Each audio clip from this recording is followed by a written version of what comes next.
Hello प्यारे बच्चों, कैसे हैं आप सब। आशा करती हूँ आप सब अच्छे होंगे। आज मैं आपको कक्षा 4 का अध्याय 6 पढ़ाने जा रही हूँ, जिसका नाम है अपशकुन। देखो बच्चों, क्या होता है अपशकुन। जैसे कोई छींक देता है या बिल्ली रास्ता काट जाती है, तो ऐसी ऐसी कुछ घटनाएं होती हैं जिन्हें जो अंधविश्वास के रूप में कही जाती हैं, और इन्हें बड़े बूढ़े या बहुत से घर में भी कोई भी अपशकुन कह देता है। तो क्या ये हमें मानना चाहिए और क्यों नहीं मानना चाहिए, तो जो भी है इस बारे में, उसके बारे में हम इस अध्याय में पढ़ेंगे। तो इसमें देखते हैं, सुनील के दोनों बच्चे कमल और रीता जल्दी जल्दी स्कूल के लिए तैयार हो रहे थे। सुनील बार बार घड़ी देखकर परेशान हो रहा था। उसे बच्चों को स्कूटर पर बैठाकर स्कूल छोड़ने जाना था। वह बोला, जल्दी करो, वापस आकर मुझे भी तो ऑफिस के लिए तैयार होना है। कितनी बार कहा कि रोज रात को सोने से पहले अपना बस्ता लगा लिया करो। मतलब सुनील के दो बच्चे हैं, रीता और कमल, वो दोनों स्कूल के लिए तैयार हो रहे हैं, जल्दी जल्दी तैयार हो रहे हैं, क्योंकि उन्हें स्कूल में उनके पापा उन्हें छोड़ने जाएंगे। और सुनील जिनके पापा का नाम है, अब सुनील जब उन्हें स्कूल में छोड़ने जाएंगे, उसके बाद आकर वो तैयार होंगे और फिर वो भी ऑफिस में जाएंगे। तो इसलिए वो गुस्सा हो रहे थे, कह रहे थे कि रात को ही हमें अपना स्कूल का बैग जमा लेना चाहिए, है ना, लगा लेना चाहिए। सॉरी पापा कहते हुए कमल और रीता आ गए। सुनील दोनों बच्चों को स्कूल छोड़कर वापस घर आया, नाश्ता किया, फिर अपना बैग उठाकर ऑफिस के लिए चल दिया। तभी रसोई में काम करने वाला नौकर रामू बड़ी जोर से छींका। सुनील को तो देर हो रही थी, उसने रामू की छींक का ख्याल भी नहीं किया। पर वहां बैठी सुनील की बूढ़ी मां ने टोक दिया, बेटा सुनील जरा रुक जा, कहीं जाते समय किसी का छींकना अपशकुन होता है। ठीक है, उसकी बूढ़ी मां ने उसे रोका कि भाई अभी मत जाओ, किसी ने छींक दिया, छींकना अपशकुन होता है। सुनील को देर हो रही थी, इसलिए उसने कहा, मां अपशकुन तो तब होगा जब मुझे देर हो जाएगी और मेरे आधे दिन की छुट्टी कट जाएगी। और वह घर से बाहर निकल गया। तभी सुनील की पत्नी शोभा आ गई। बूढ़ी माँ फिर से बोल उठी, बहू तुमने भी नहीं रोका सुनील को, तुम तो पढ़ी लिखी हो, समझदार हो, शुभ अशुभ का मतलब समझती हो। शोभा ने कहा, माँ जी तभी तो मैंने कुछ नहीं कहा, ये सब शुभ अशुभ के विचार अंधविश्वास के अलावा कुछ नहीं है। अंधविश्वास मतलब अंधा विश्वास, जिस पर कोई विश्वास नहीं किया जा सकता। कैसे नहीं है, लोग ऐसे ही तो नहीं मानते आए हैं, बूढ़ी माँ ने फिर से कहा शोभा से।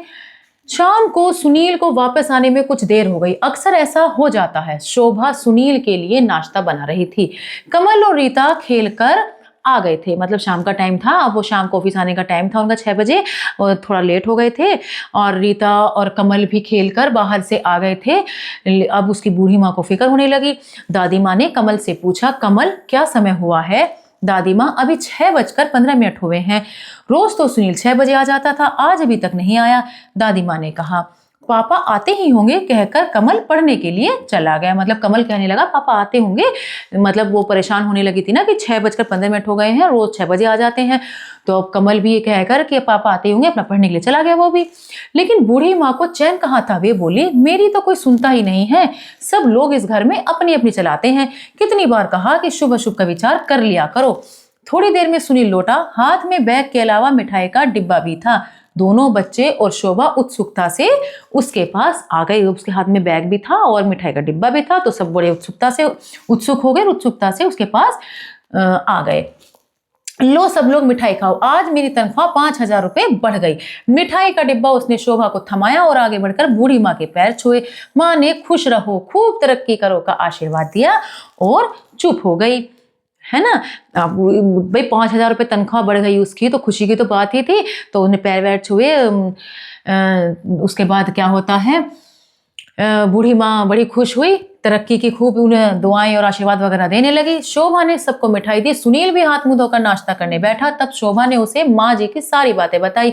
कमल और रीता दोनों हंसने लगे कि छींक तो आज शुभ शकुन बन गई, पापा की तरक्की जो हुई है। कहाँ तो शुभ अशुभ की बातें चल रही थी, तो अब कमल और रीता भी हंसने लगे। बात सुनकर जब उनकी मम्मी ने बताया तो उन्होंने कहा, ये तो अपशकुन से शुभ हो गया है, तो छींक तो आज शुभ से शुभ शकुन हो गई है, पापा की तरक्की जो हुई है।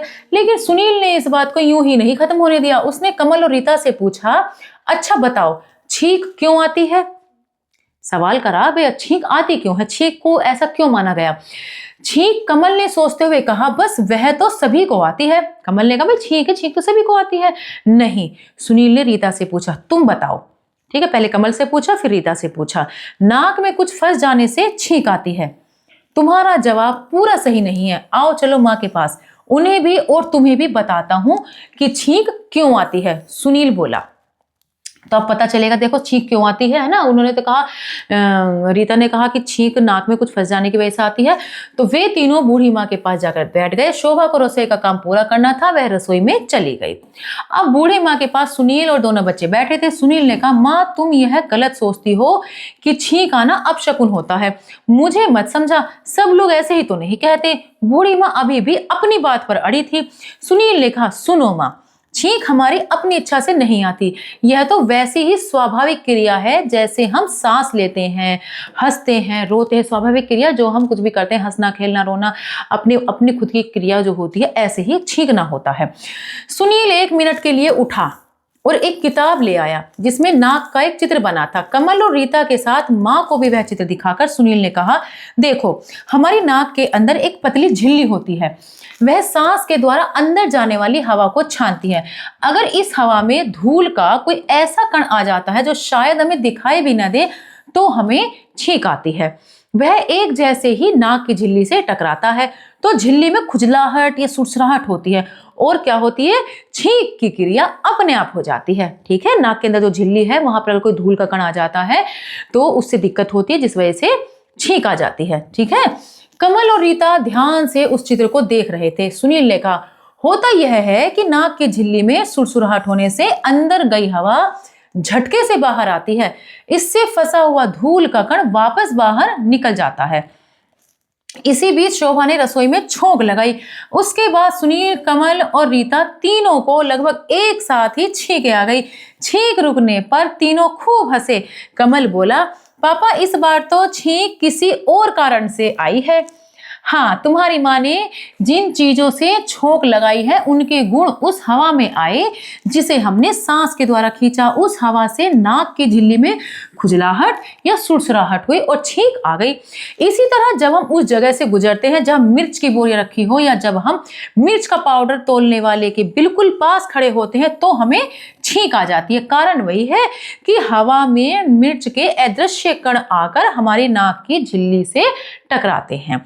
और पापा, जुकाम होने पर भी तो छींक आती है? रीता ने पूछा।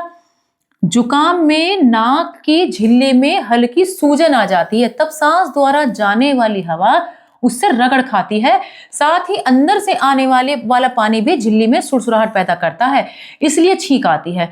कमल ने दादी माँ को हिलाकर पूछा, समझ गई दादी माँ? मुझे नहीं समझना।